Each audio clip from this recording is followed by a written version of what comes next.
Ramachandra Bharati, Somayajulu and Nandakumar ఈ ముగ్గురు మాట్లాడిన ఆడియోలు కూడా బయటకు వచ్చినాయి. రోహిత్ రెడ్డి అన్నాడు, నేనే ఆడియోలు బయట పెట్టినా, నేను రికార్డ్ చేసిన, నా ఫోన్లో వేరే ఫోన్లో రికార్డ్ చేసి బయట కేసీఆర్కి ఇచ్చిన అన్నాడు కదా. ఇప్పుడు రోహిత్ రెడ్డి ఆ ఆడియోలో ఆ మాట్లాడుతున్నప్పుడు రోహిత్ రెడ్డి ఉంటే రోహిత్ రెడ్డి రికార్డ్ చేయగలుగుతాడు. రోహిత్ రెడ్డి లేకుండా ఉన్న ఆడియోలు కూడా కేసీఆర్ రిలీజ్ చేసింది కదా, బయట మీడియాకు పంపిండు, జడ్జిలకు పంపిండు కదా. మరి అవి కేసీఆర్కి ఎట్లా వచ్చినాయి? ఫోన్ ట్యాపింగ్ ద్వారా వచ్చినాయి. ఇందులో కేసీఆర్ అడ్డంగా ఇరుక్కోవడానికి అన్ని రకాల అవకాశాలు ఉన్నాయి.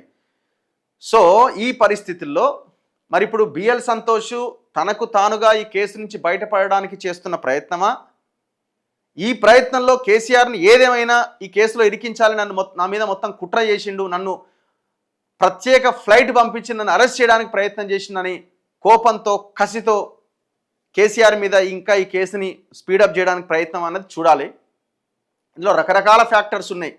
ఇప్పుడు బిఎల్ సంతోష్కి, మోదీ షాకి వీళ్ళకి మధ్య ఎంతవరకు సరైన బంధం ఉన్నది, బిఎల్ సంతోష్ని ఇంకా కంటిన్యూ చేయడానికి ఆర్ఎస్ఎస్ కానీ వీళ్ళు కానీ ఎంతవరకు ఇదిగా ఉన్నారు, అక్కడ కూడా కొంత ఆయనని సైడ్ చేయాలి చాలింగా అనే ఒక అభిప్రాయం వినిపిస్తున్నట్టుగా, చాలా కంప్లైంట్స్ బిఎల్ సంతోష్ మీద ఉన్నట్టుగా రకరకాలుగా వస్తుంది.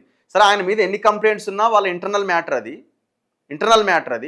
అల్టిమేట్గా ఆయన ఆ కేసు నుంచి బయటపడడానికి ఏమన్నా అవకాశాలు ఉంటే మోదీ అయినా, షా అయినా బయటపడేసే ప్రయత్నం చేస్తారు తప్ప ఆయన ఇరికించాలన్న ప్రయత్నం ఇంకోటి కూడా చేయరు కదా. సో కాబట్టి ఈ టోటల్ ఎపిసోడ్లోకి బిఎల్ సంతోష్ ఎంటర్ అయ్యింది. ఇప్పుడు ఆయన చేస్తున్న టోటల్ వ్యవహారం ఇదంతా కూడా గువ్వల బాలరాజు. లేకపోతే రాత్రికి రాత్రి పార్టీకి రిజైన్ చేసి బీజేపీలోకి పోవాలనే ఆలోచన ఎట్లా చేస్తారండి? చేస్తుండొచ్చు, కానీ అందరితో డిస్కస్ చేస్తారు, కనీసం ఒక లీక్ వస్తుంది, ఎక్కడైనా ఒక వాసన ఉందా?